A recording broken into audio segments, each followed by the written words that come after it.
This one took a lot longer than all the others for Coda to make. It was 4 months between this and the last one. That's twice as long as it took him to make any other game before this, and it's not like it's particularly complex, so I remember I found that a little strange at the time.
The game ends with this eerie premonition of what's going to happen next in Coda's life. The solution to social anxiety, to fears of having to perform and having to chase success, the answer for Coda is to withdraw, to hide himself away. Which is what leads to scenarios like the stairs that slowed you down several games ago, where it just becomes harder and harder to access Coda's inner landscape because he keeps retreating. He just keeps backing away from possible connections to anyone other than himself. And to be honest, I didn't consider it very healthy when I first played this game. It looked to me like he was trying to justify the idea of just disconnecting yourself from the world. And that wasn't what I wanted for him or for his games. Because I feel like a lot of his games are inviting me to connect with this person, to bring him closer. But what can you do? After this, Coda went off and took another 5 months to make a new game.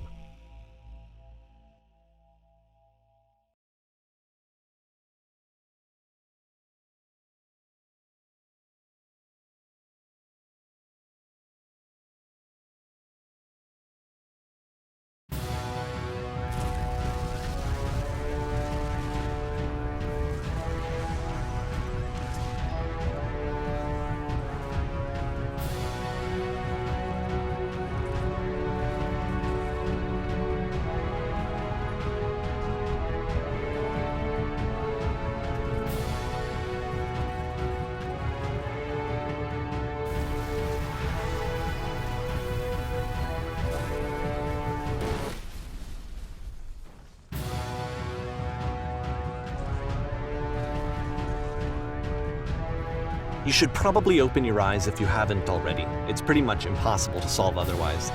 And there is a solution, by the way.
Alright, let me explain how you're supposed to do this. On either side of the room are elevators, which go up to an upper level. You have to go up, walk over to the person who's standing there, and then select dialogue option number 2.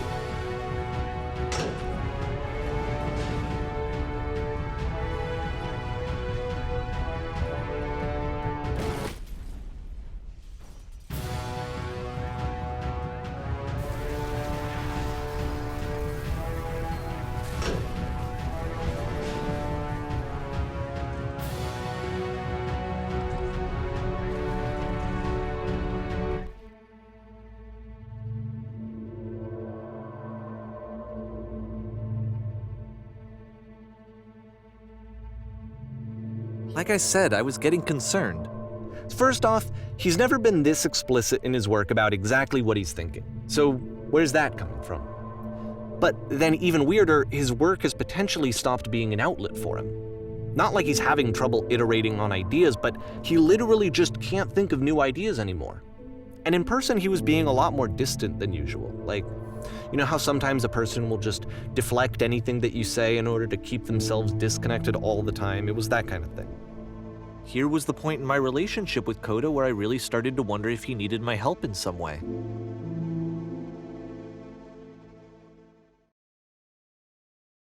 His games are going to get more desperate from here on out.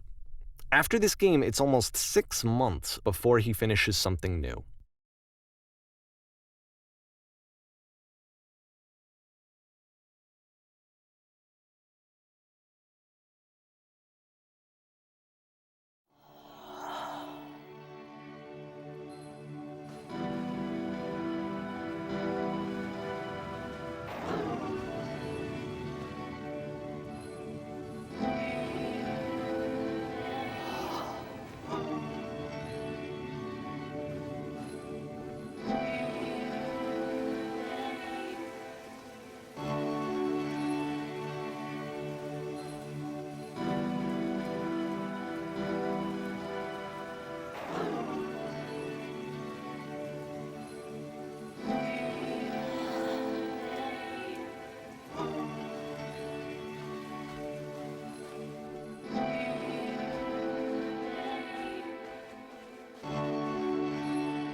If the last game featured Coda talking explicitly about his creative frustrations, this one turns it up to 11. Now, put yourself in my shoes playing this. Here's a friend whose work is exhibiting signs of struggle, frustration, anxiety, depression, even. And yet still, he keeps making games. He keeps throwing himself into the grinder even when he clearly doesn't have the energy for it anymore. Why? What is it for?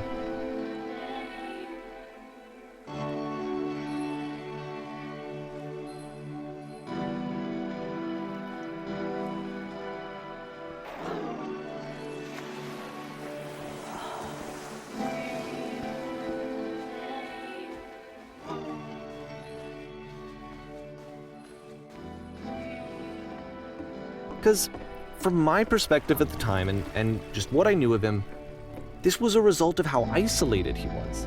He was in his own little bubble, just sitting at his computer all day, not really showing these games to anyone, not releasing them onto the internet.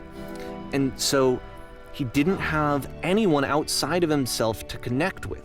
He had no outlet to ground himself on.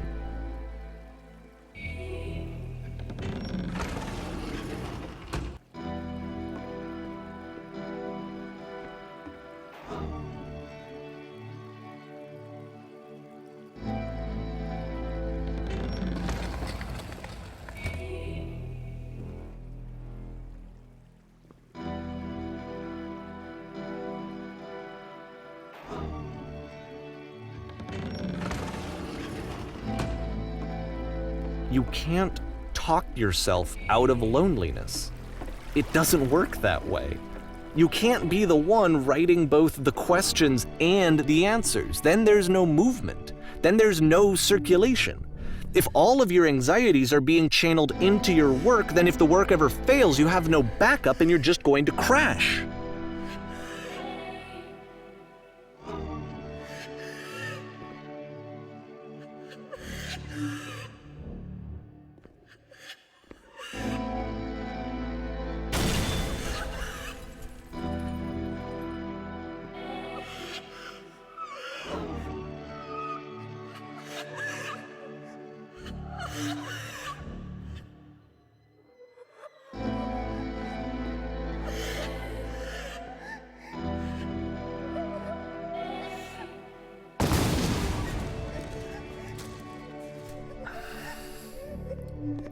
Seeing this game at the time that he made it, it looked really unhealthy to me.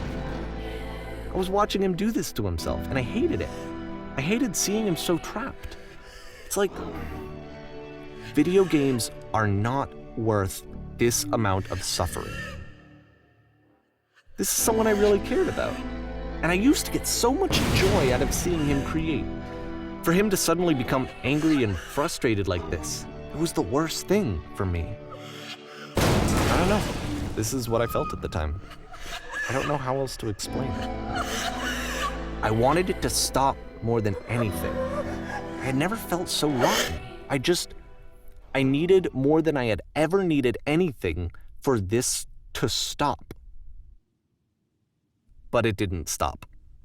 After finishing this one, Coda takes another 7 months and comes up with a new game.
And of course, it's the machine.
So now the work is becoming self-destructive. And I'll tell you, at the time that I first played this game, shortly after he made it, here's what I'm thinking to myself. I'm thinking that code is stuck in his own head, and that it's having a very negative effect on him, and that all he needs to do is just start showing his work to people, to get some actual feedback on his games. It might get him out of isolation. And so, as I'm thinking this, I realize that I could be the one to initiate it. Because it would never occur to Coda to start actively soliciting feedback, so what if I did it for it? If he could see the difference it would make to have more actual conversations with other human beings, would that bring him out of his mental spiral? Would it give him confidence in himself? Would it bring meaning back into his work?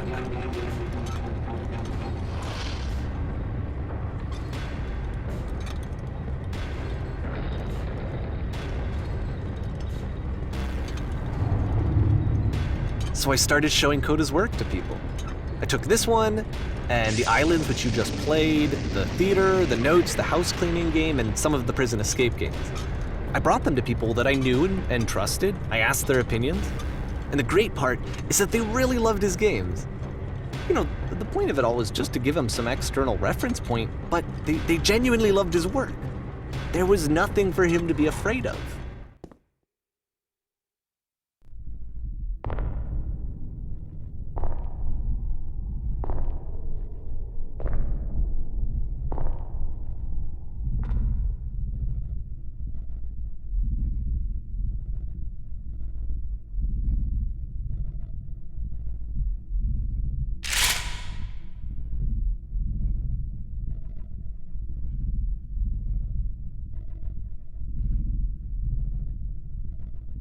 Can you see why I felt like this was the right thing to do? Because it's the thing that I always feel like I need, to be told that my work is good, that I am good. When someone really connects with a thing that I've made, when they see themselves purely in my work, there's nothing that feels better. And I got to give that very same feeling to my friend. I did something, I really felt like I'd done something good, like I was a good person. I felt like there was a friend who was in trouble and was unhappy and maybe didn't like themselves, and I could fix it. If I could give him this gift, maybe I could fix the problem. When they told me how much they enjoyed his games, it was the best feeling. It was the absolute best feeling.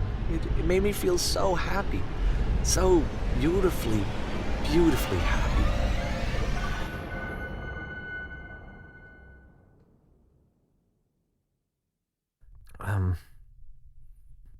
So anyway, Coda finishes this game, and then really he just kind of takes off for a while. So this is June of 2011, and I didn't hear anything from him for several weeks, I guess. And so out of nowhere, one day I get an email, and it's got a private link to a new game of Coda's. This one is called The Tower, and to my knowledge, it's the last game that Coda ever made. So let's take a look.